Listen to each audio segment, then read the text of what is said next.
ഈ കാണുന്നത് കാശി എന്ന സ്ഥലമാണ്. വിശ്വനാഥ ക്ഷേത്രത്തിലേക്കുള്ള തീർത്ഥാടകരാണ് ഈ പോകുന്ന മുഴുവനും. പോകുന്നവരും ക്ഷേത്ര ദർശനം കഴിഞ്ഞ് തിരിച്ചെത്തുന്നവരുമാണ് ഇത്.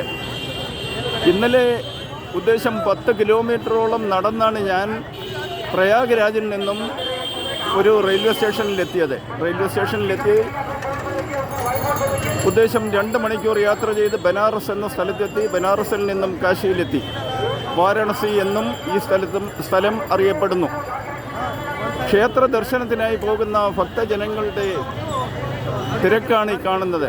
കാശി വിശ്വനാഥ് എന്ന ക്ഷേത്രത്തെ ലക്ഷ്യമാക്കി ഗംഗാസ്നാനവും നടത്തി ദർശനവും നടത്തി തിരിച്ചു പോകുവാൻ വേണ്ടി ദർശനം നടത്തുവാൻ പോകുന്നവരും ദർശനം നടത്തി തിരികെ പോകുന്നവരും ആണ് ഇത്. ആദ്യമായിട്ടാണ് ഞാൻ ഇവിടെ ഒരു ക്രൈസ്തവ ദേവാലയം കാണുന്നത്. ഈ കാണുന്നത് ഒരു ക്രൈസ്തവ ദേവാലയമാണ്.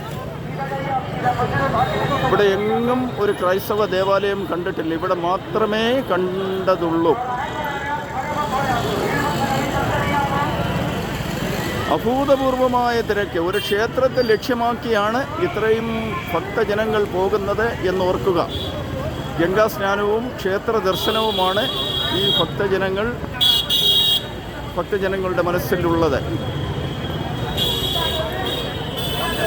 മുന്നോട്ടുള്ള കാഴ്ചകൾ പിന്നീട് ഞാൻ വീഡിയോയിൽ കൂടി എല്ലാവരിലും എത്തിക്കാം.